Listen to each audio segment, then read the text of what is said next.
ये श्रीमद् भागवत कथा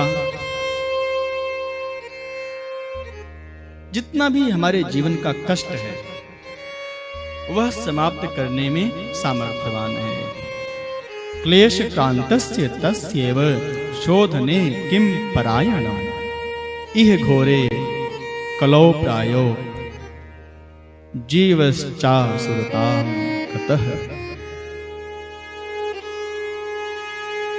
तो हमारे जीवन में जितना भी कष्ट है, हम कितने भी रोगी हों, कितने भी हमारे जीवन में कितना भी कष्ट क्यों न हो, लेकिन श्रीमद् भागवत महापुराण यदि आप प्रेम से सुन लेंगे ना, और दूसरों को सुनने के लिए आप प्रेरित भी करिए, क्योंकि आप कथा श्रवण करेंगे आपको जितना फल मिलेगा, और आप यदि दूसरों को भी प्रेरित करेंगे तो उसको भी कथा श्रवण करने का फल मिलेगा। तो उसको जो कथा श्रवण करने का फल मिलेगा उसका 20% पुण्य आपके पास अपने आप ट्रांसफर हो जाएगा। तो आप सभी लोग स्वयं भी कथा सुनिए और दूसरों को भी आप लोग प्रोत्साहित कीजिए। श्रीमद् भागवत कथा भगवान श्री कृष्ण की प्राप्ति कराने का सबसे प्रमुख साधन है, सबसे उत्तम साधन है। श्रीमद् भागवत महापुराण कृष्ण प्राप्ति करम श्री राधे, कृष्ण भगवान की प्राप्ति का बहुत सुंदर साधन है। कृष्ण प्राप्ति करम शाश्वत साधनम तद्वदाधुना। लेकिन ये श्रीमद् भागवत कथा श्रवण करने का सुंदर लाभ हमें कैसे मिलेगा? गुरुदेव भगवान की कृपा से। जब तक गुरुदेव भगवान कृपा नहीं करेंगे तब तक ये भागवत महापुराण हम सभी को श्रवण करने का अवसर नहीं मिल सकता है। आप लोग अपने अपने घर में बैठकर कथा सुन रहे हैं ना, लेकिन ऐसा मत करना कि पैर फैलाए हुए हो और कथा सुन रहे हो ना। सुखासन में बैठो, आसन सिद्ध होना चाहिए, कमर सीधी होनी चाहिए। बुढ़े की तरह मत बैठो, कमर झुका के बैठे हो जी, श्री राधे।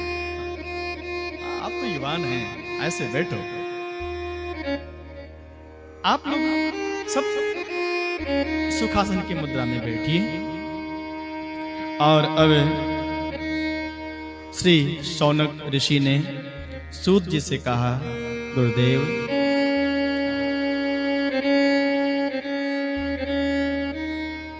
चिंतामणिर्लोक सुखम सुरद्रुः स्वर्ग संपदम प्रयच्छति गुरुः प्रीतो वैकुंठम योगी दुर्लभम। गुरुदेव यदि आप कृपा कर दें तो संसार में जो सबसे दुर्लभ है भगवान श्री कृष्ण की प्राप्ति, वह कृष्ण भगवान की प्राप्ति भी सुलभ हो जाएगी।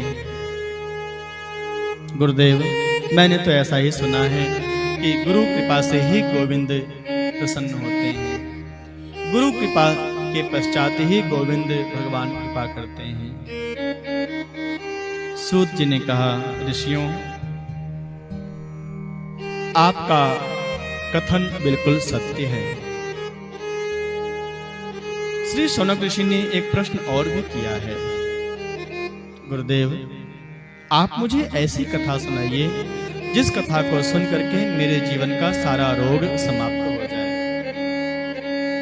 मेरे शरीर में जितने भी रोग हैं, चाहे वो आध्यात्मिक रोग हो, चाहे आदि भौतिक हो, चाहे आदि दैविक रोग हो, वो सारा रोग समाप्त हो जाए। गुरुदेव ऐसी कथा सुनाइए जिस कथा को सुन करके हमारे मन में भगवान से प्रेम करने का भाव जगे, हमारे जीवन में भक्ति का भाव जगे।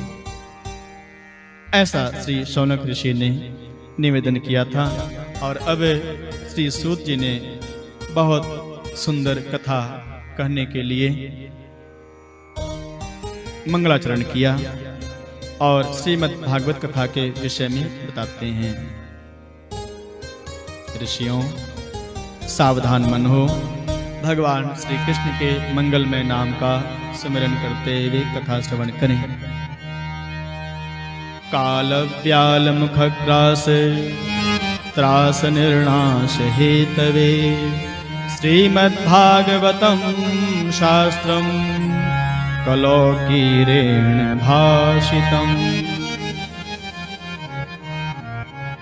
जो काल रूपी व्याल से ग्रसित है, अर्थात जिसका मरना निश्चित है, अर्थात जो रोग से ग्रसित है, जो भय से ग्रसित है, ऐसे सभी जीवों के लिए अभय प्रदान करने वाली श्रीमद् भागवत कथा अमृत के समान है।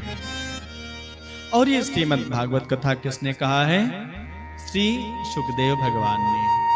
ये सुखदेव जी कौन है? सूत जी के गुरु जी हैं, श्री व्यास नंदन हैं, व्यास जी के सुपुत्र हैं ये।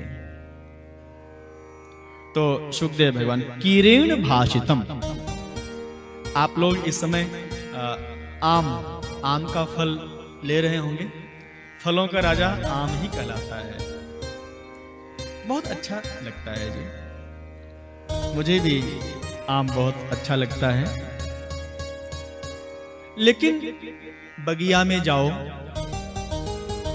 आम का फल आम के वृक्ष के नीचे गिरा पड़ा हुआ हो और उन सभी गिरे हुए फलों में से कोई एक फल आपने देखा, अरे उस फल में थोड़ा सा छेद है, वो फल थोड़ा टूटा हुआ है, उसमें किसी ने लगता है कुछ खाया है, कोई थोड़ा सा भाग।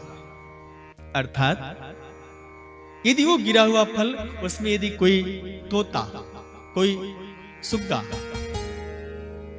तोता समझते ही नहीं आप लोग, उसमें यदि चोंच मार दे उस फल में, जो अभी गिरने से पूर्व जो वृक्ष की डाली में था, डाली पर था, तो वो गिरा हुआ फल और सभी गिरे हुए फलों से अधिक मीठा होता है, मधुर होता है, उसमें मिठास। अब वो पता नहीं क्यों होता है, ये तो अभी तक हम लोग नहीं समझ पाए।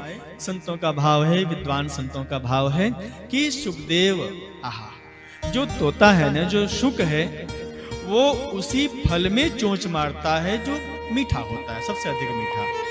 कई लोग कहते नहीं, क्योंकि तोते ने चोंच मारा है उस आम के फल में, तो आम तोते के चोंच मारने से अपने आप मीठा हो जाता है। अब जो भी भाव हो, हमारा तो केवल इतना ही कहना है कि जिस आम को तोता चखता है, चोंच मारता है, वो आम का फल सबसे मीठा होता है। उसी तरह से ये जितने भी शास्त्र हैं, 18 पुराण, अनेकों शास्त्र, उप पुराण, वेद, जितने भी ग्रंथ हैं हमारे भारतीय संस्कृति में, उसमें जो ग्रंथ सुखदेव भगवान, उस तोते ने, जो व्यास जी के पुत्र हैं, जिन्होंने चोंच मारा है, अर्थात अपने मुखारविंद से उसको कहा है, कथा किया है, तो सबसे मधुरता, सबसे अधिक मधुरता उसी शास्त्र में है जिसको सुखदेव भगवान ने